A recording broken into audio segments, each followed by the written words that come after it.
स्वामी अच्युतानंद व दलितोद्धार। साथियों, आज हम स्वामी अच्युतानंद जी जो बाबा साहब के दौरान ही नॉर्थ इंडिया में उत्तरी भारत में वही काम कर रहे थे। यद्यपि बाबा साहब बहुमुखी प्रतिभा के धनी थे, तो स्वामी अच्युतानंद जी भी कम नहीं थे। उन्होंने बाद में बाबा साहब से 1928 में बाबा साहब से मिलकर के साथ भी काम करने लगे। तो मैं आज स्वामी अच्युतानंद जी के बारे में उनका कुछ परिचय दूंगा आपको। ये मैंने कुछ अंश लिए हैं सबलोक प्रकाशन से। तो स्वामी अच्युतानंद हरिहर जी 1879 से 1933 तक इस धरा पर रहे। दलित चेतना के प्रसारक, साहित्यकार तथा समाज सुधारक थे। उनका मूल नाम हीरा लाल था। उनका जन्म उत्तर प्रदेश के मैनपुरी जिले में हुआ था। उन्होंने आदि हिंदू आंदोलन चलाया और भारत में ब्रिटिश साम्राज्य विरोधी आंदोलन का विरोध किया था। अर्थात ब्रिटिश साम्राज्य विरोधी जो आंदोलन था उनका विरोध किया, क्योंकि उस समय जो ब्रिटिश सर थे वो अछूतों के लिए काम कर रहे थे। अच्युतानंद का जन्म 19वीं सदी के 8वें दशक में 6 मई 1879 को हुआ था। जीवन की शुरुआत में ही सामंतवादियों से उनके झगड़े हुए और फर्रुखाबाद के अपने गांव को उन्हें छोड़ना पड़ा था। बाद में आर्य समाज के संपर्क में आकर वे हरिहरानंद हो गए, यानी उनका नाम हीरानंद से हरिहरानंद हो गए। उनकी भाषण कला अद्भुत थी। जल्द ही वो आर्य समाज के लोकप्रिय प्रचारक बन गए, लेकिन शीघ्र ही आर्य समाज से भी उनका जी भर गया। उनका यह विश्वास पक्का हो गया था कि शूद्र कही गई समस्त जातियां ही आदि हिंदू हैं और उनकी सांस्कृतिक ऐतिहासिक पहचान पुनः स्थापित होनी चाहिए। इसके बाद वे अपने लेखन और भाषणों के माध्यम से लंबी यात्राएं करते हुए आम जन को संबोधित करने लगे, यानी आम लोगों को बताने लगे। अपनी बात को अधिक प्रभावी बनाने के लिए अब स्वामी हरिहरानंद जी के बजाय वे स्वामी अच्युतानंद होकर कविता, लेख, नाटक आदि के माध्यम से समाज को संबोधित करने लगे।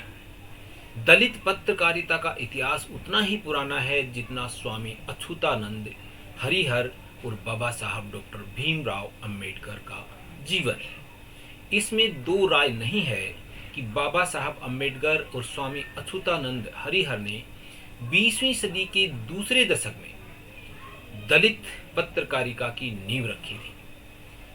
उत्तर भारत में स्वामी अच्युतानंद और महाराष्ट्र में डॉक्टर अंबेडकर जी अपने संपादन में पत्र निकालकर दलित पत्रकारिता का सूत्रपात कर चुके थे। देखा जाए तो दलित पत्रकारिता की विकास यात्रा ने अपने 100 साल पूरे कर लिए हैं।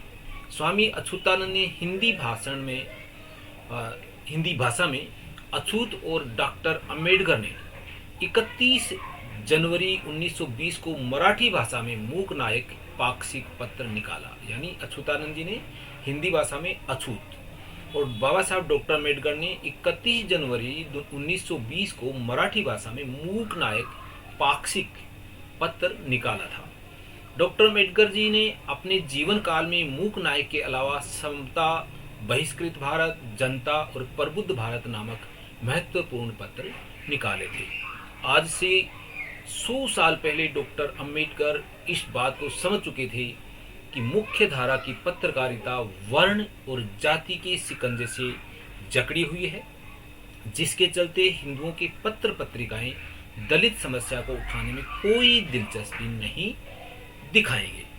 डॉक्टर अंबेडकर यह भी समझ चुके थे कि समाज की समस्या को उठाने के लिए पत्र और पत्रिकाओं से कोई सशक्त माध्यम नहीं हो सकता, जैसा कि आज सोशल मीडिया से सशक्त माध्यम हमारे लिए कोई नहीं हो सकता।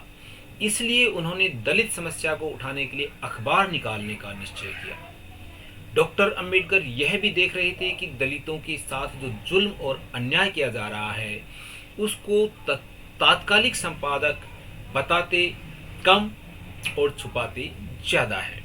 डॉक्टर अम्बेडकर ने जब मूक नायक निकाला तो उसके प्रवेशांक में एक बड़े ही मार्के की बात लिखी थी कि दलितों पर जो अत्याचार और अन्याय ढाया जा रहा है, उस अन्याय का प्रतिरोध और प्रतिकार करने के लिए पत्र से बड़ा कोई अस्त्र नहीं हो सकता।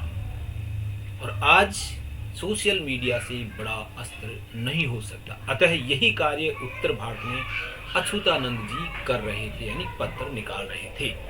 अच्युतानंद जी ने आर्य समाज में भी अच्युतानंद जी आर्य समाज में भी रहे। वहां रहकर उन्होंने वेद शास्त्रों का खूब अध्ययन किया और खूब ज्ञान पा लिया था कि और निर्णय निकाला कि शूद्र अति शूद्र लोग भारत के आदि हिंदू हैं। और आर्य समाज की सच्चाई को जानते हुए स्वामी अच्युतानंद जी ने मेरठ में आर्य समाज की पोल खोलते हुए कहा था, क्या कहा था? यह ईसाई और मुसलमानों के प्रहारों से ब्राह्मणी धर्म को बचाने के लिए गढ़ा गया वैदिक धर्म का एक ढोंग है। क्या? आर्य समाज। इसकी बातें कोरी डींग और सिद्धांत ऊट पटांग हैं। इसकी शुद्धि महज धोखा और गुण कर्म की वर्ण व्यवस्था एक झूठा शब्द जाल है। यह इतिहास का शत्रु, सत्य का हंता और झूठी गप्पे मारने में पूरा लपोड़ संख है। इसकी दृष्टि दोषग्राही, वाणी कुतर्की, स्थापना थोती और वेदार्थ निरा मन गढ़ंत हैं। यह जो कहता है उस पर इसका अमल नहीं। इसका उद्देश्य ईसाई मुसलमानों से शत्रुता कराकर हिंदुओं को वेदों और ब्राह्मणों का दास यानी गुलाम बना देना है। 1917 में स्वामी जी एक विशाल अछूत सम्मेलन में भाग लेने के लिए दिल्ली गए। उस समय तक आर्य समाज की विरोधी के रूप में उनकी ख्याति हो गई थी। दिल्ली के सम्मेलन में आर्य समाज के एक विद्वान स्वामी अखिलानंद ने उनको शास्त्रार्थ के लिए ललकारा। उनसे शास्त्रार्थ करने के लिए तैयार हो गए। नियत समय पर शास्त्रार्थ हुआ और स्वामी जी ने ऐसे ऐसे प्रश्न किए कि अखिलानंद उत्तर नहीं दे पाए और पराजित हो गए। इससे खुश होकर वहां के जाटव समुदाय के चौधरी जानकीदास, देवीदास और जगतराम आदि ने हरिहरानंद की जगह जो ब्राह्मणवादी नाम था उनका नाम अच्युतानंद नाम प्रस्तावित किया और वह उसी समय से उत्तर भारत के अछूतों के प्रतिनिधि स्वामी अच्युतानंद बन गए। आर्य समाज के दिग्गज विद्वान को पराजित करने के कारण विजेता रूप में स्वामी अच्युतानंद को श्री 108 की पदवी भी दी गई। यह विवरण डॉक्टर अंगनेलाल ने अपनी किताब उत्तर प्रदेश में दलित आंदोलन में दिया है। किंतु चंद्रिका प्रसाद जिज्ञासु ने अपनी पुस्तक आदि हिंदू आंदोलन के प्रवर्तक श्री 108 स्वामी अच्युतानंद जी हरिहर जीवनी, सिद्धांत और भाषण 1960 में शास्त्रार्थ और पदवी मिलने का वर्ष 1921 बताया है। उन्होंने उस घटना का वर्णन इस तरह किया है। यहाँ यह बता देना चाहिए कि यह श्री 108 की उपाधि स्वामी जी को कहाँ और कैसे प्राप्त हुई। इसका इतिहास यूं है। आगरे के श्री छेदीलाल जाटव के पुत्र के विवाह में स्वामी जी दिल्ली गए। वहाँ आपने चौधरी यादराम के यहाँ दिल्ली में जाति सुधार अछूत सभा की बुनियाद डाली। उसके बाद चौधरी यादराम और छेदीलाल आर्य की कोशिश से चौधरी बाड़े की पंचायत द्वारा लाल किले के सामने एक विराट सभा हुई। इस सभा से दिल्ली में खलबली मच गई। इसके बाद ही सहादरे में 22 अक्टूबर 1921 को कवि रत्न पंडित अखिलानंद जी से शास्त्रार्थ ठन गया। कहाँ? सहादरे में 22 अक्टूबर 1921 को। इस शास्त्रार्थ में स्वामी जी की जीत हुई। इस विजय पर आर्य उपदेशक पंडित रामचंद्र के प्रस्ताव तथा सहादरा समाज के दिल्ली के मंत्री श्री नौबत सिंह एवं स्वामी दत्तानंद के अनुमोदन समर्थन पर सर्वसम्मति से स्वामी जी को श्री 108 की उपाधि प्रदान हुई और प्राचीन भारत दिल्ली के संपादक वीर रत्न श्री देवीदास जी ने बड़ी शान के साथ इस समाचार को अपने पत्र में प्रकाशित किया। इसके बाद विजय पत्र को छपवाकर दिल्ली और दिल्ली से बाहर खूब बांटा गया। ब्रिटिश सरकार द्वारा पेश 1919 के राजनीतिक सुधारों में विभिन्न धार्मिक वर्गों को संख्या के आधार पर प्रतिनिधि देने को मान्यता दी गई थी। यह कानून मॉन्टेग्यू चेम्सफोर्ड की रिपोर्ट पर आधारित था, जिसमें दलित वर्गों को अल्पसंख्यक का दर्जा दिया गया था और उनके लिए सुरक्षा का प्रावधान किया गया था। नंदिनी गुप्तू लिखती हैं कि 1919 का यह कानून भी हिंदुओं की संख्या बढ़ाने के लिए आर्य समाज की शुद्धि आंदोलन का एक बड़ा कारण था। दूसरी तरफ इस कानून ने दलित वर्गों के राजनीतिक अधिकारों का मार्ग प्रशस्त किया था।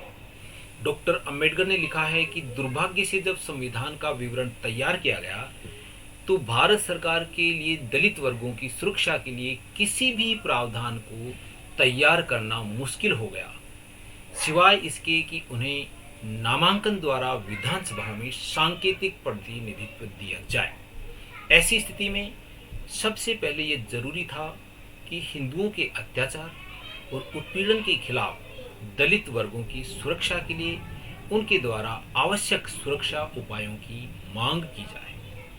यह काम डॉक्टर अम्बेडकर ने गोलमेज सम्मेलन में अल्पसंख्यक समिति को ज्ञापन देकर किया।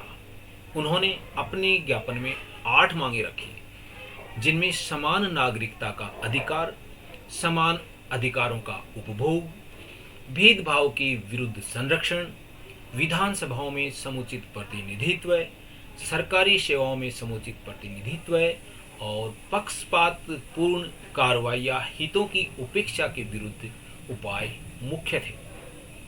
1919 का जो अधिनियम बनने के 2 साल बाद 1921 के अंत में ब्रिटेन के राजकुमार प्रिंस ऑफ वेल्स भारत आए। कांग्रेस ने उनका बहिष्कार किया था, किंतु 22 नवंबर 1921 को बंबई में और 14 फरवरी 1922 को दिल्ली में दलित वर्गों की विशाल संख्या ने उनका स्वागत किया था।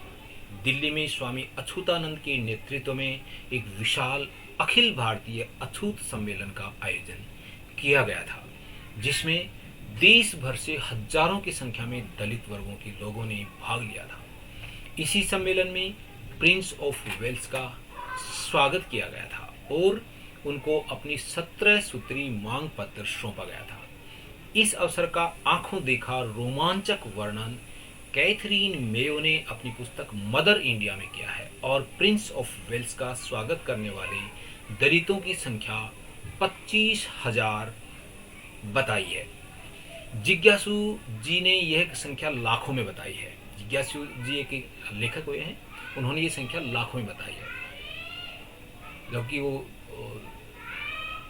मदर इंडिया है, ये एक दूसरा अखबार होगा जो जैसे कि आज भी कम बताते हैं, ऐसा बताया है। उनका वर्णन इस प्रकार है। सन 1922 में असहयोग आंदोलन के बाद भारत में इंग्लैंड के युवराज प्रिंस ऑफ वेल्स पधारे और कांग्रेस के लीडरों ने उनका बायकॉट किया। स्वामी जी इस समय दिल्ली में थे। उन्हें यह अच्छा नहीं लगा। उन्होंने इस अवसर पर दिल्ली में अछूतों का एक बड़ा जलसा करके उसमें घोषित किया, भाइयों, हम लोग भारत के प्राचीन निवासी आदि हिंदू हैं। आर्य द्विजातीय सब विदेशी हैं। ये अछूतानंद जी ने कहा था। इन लोगों ने हमें नीच, अछूत और गुलाम बना रखा है। हमें इन लोगों के फैलाए हुए भ्रमजाल से निकलकर अपने पैरों पे खड़े होकर अपने सारे मुल्की हकों को हासिल करना चाहिए। हमें ब्रिटिश सरकार के साथ विद्रोह नहीं करना चाहिए। इसके बजाय क्या करना है, हमें अपने सारे मुल्की हकों को हासिल करना चाहिए। हमें युवराज का स्वागत करना चाहिए और इंग्लैंड की सरकार से अपने राजनीतिक अधिकारों की मांग करनी चाहिए। कहना न होगा कि स्वामी जी की इस घोषणा का अछूत जनता पर जादू का सा प्रभाव पड़ा। लाखों अछूतों ने युवराज का शानदार स्वागत किया और आदि हिंदू शब्द लोगों के कानों में गूंज उठा। इसी अवसर पर दिल्ली में स्वामी अच्युतानंद ने आदि हिंदू सभा की स्थापना की। इसके सिद्धांत इस प्रकार थे।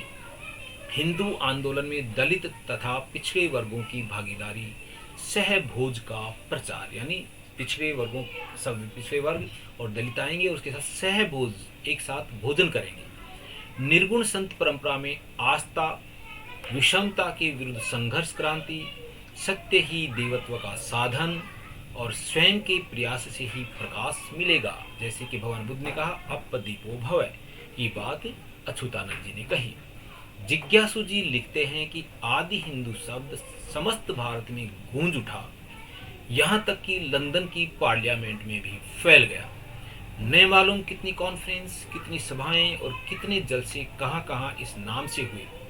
1930 में इलाहाबाद में अखिल भारतीय आदि हिंदू कांग्रेस का 8वां अधिवेशन हुआ था, जिसकी रिपोर्ट में बताया गया था कि उस समय तक दिल्ली, बम्बई, हैदराबाद, नागपुर, इलाहाबाद, मद्रास, अमरावती और मेरठ में कुल मिलाकर 11 अखिल भारतीय आदि हिंदू कॉन्फ्रेंसें हो चुकी थी।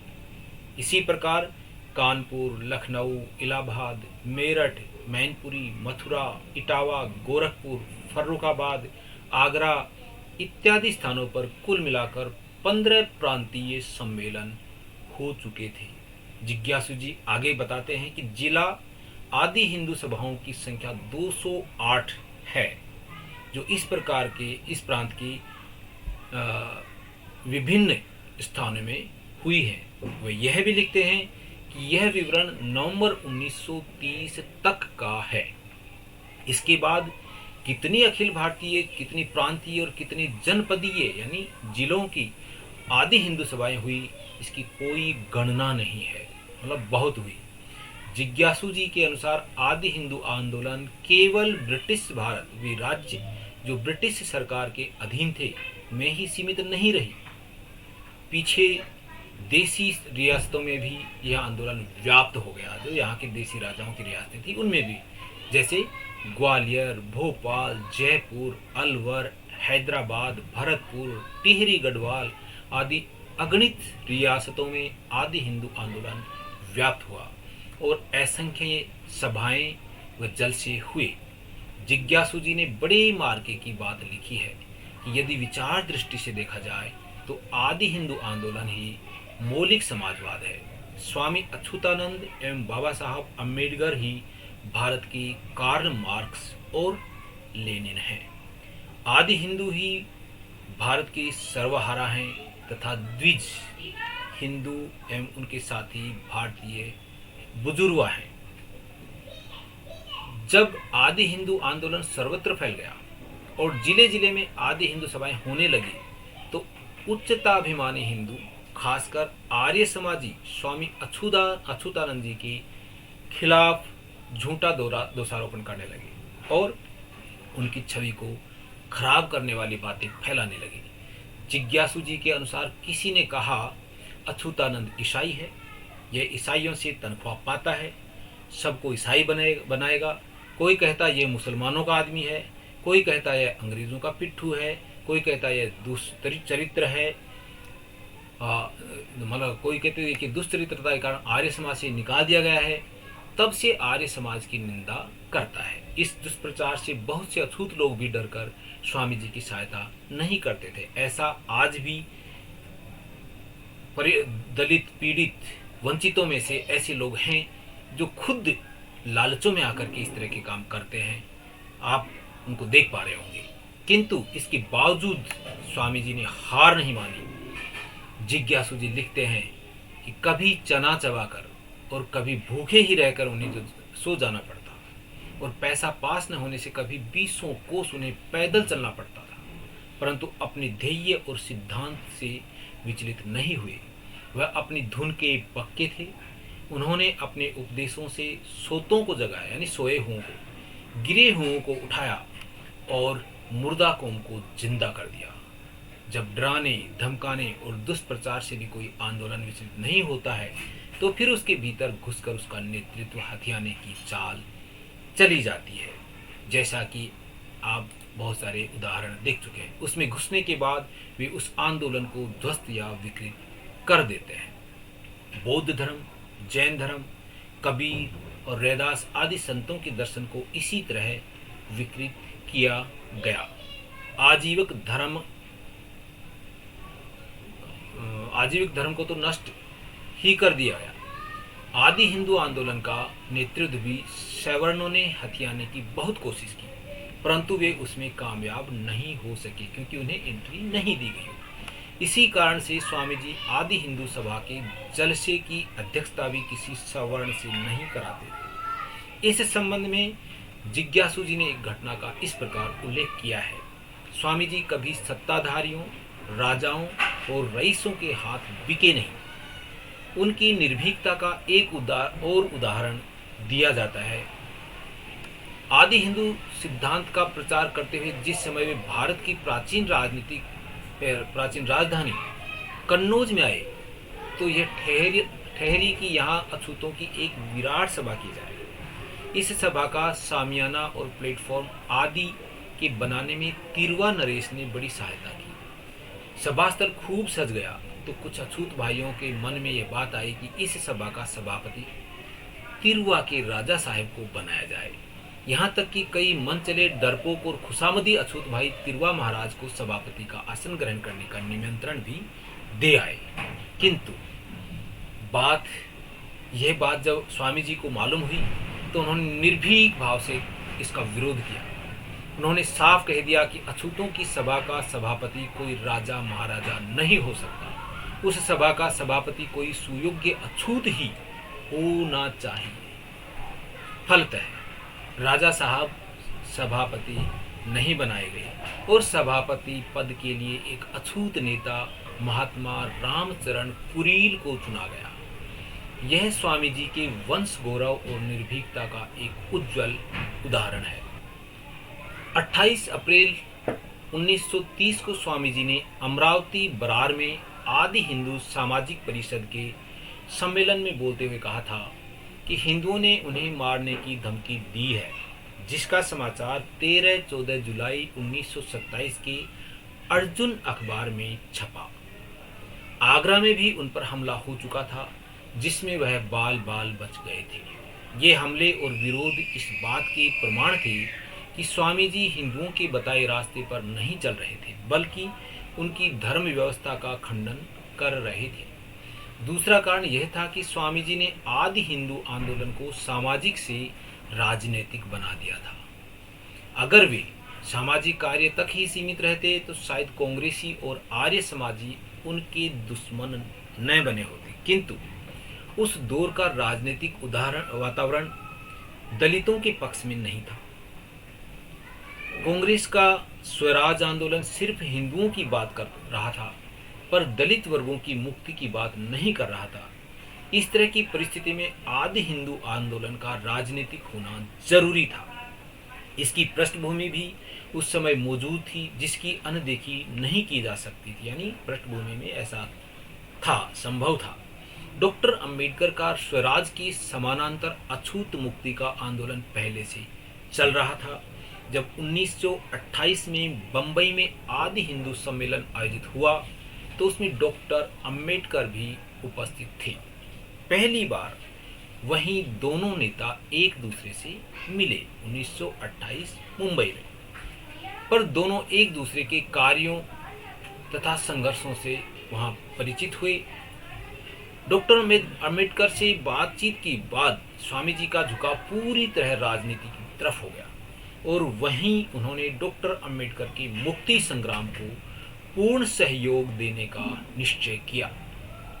यह समय की मांग भी थी, क्योंकि जैसा कि डॉक्टर अंबेडकर ने कहा था कि अभी नहीं तो कभी नहीं, वही एक समय था जब ब्रिटिश सरकार पर अछूतों की मुक्ति का दबाव बनाया जा सकता था। जो हालात अब हैं वैसे ही उस समय थे, अभी नहीं तो कभी नहीं।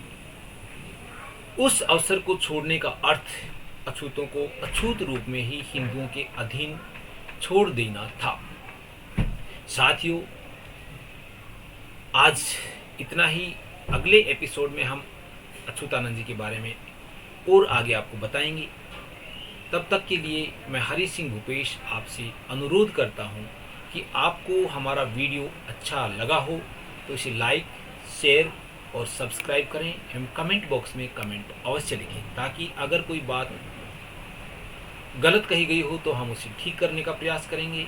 और अगर बात मानव समाज के लिए अच्छी है तो कमेंट करते हुए हमारा हौसला अफजाई अवश्य करें। हाँ, नीचे दाईं तरफ एक घंटी का निशान होगा, उसे भी दबा दें ताकि हमारे नए वीडियो की सूचना आप तक तुरंत पहुंच सके। एक बार फिर से आप सभी का बहुत बहुत धन्यवाद, साधुवाद। Thank you very much.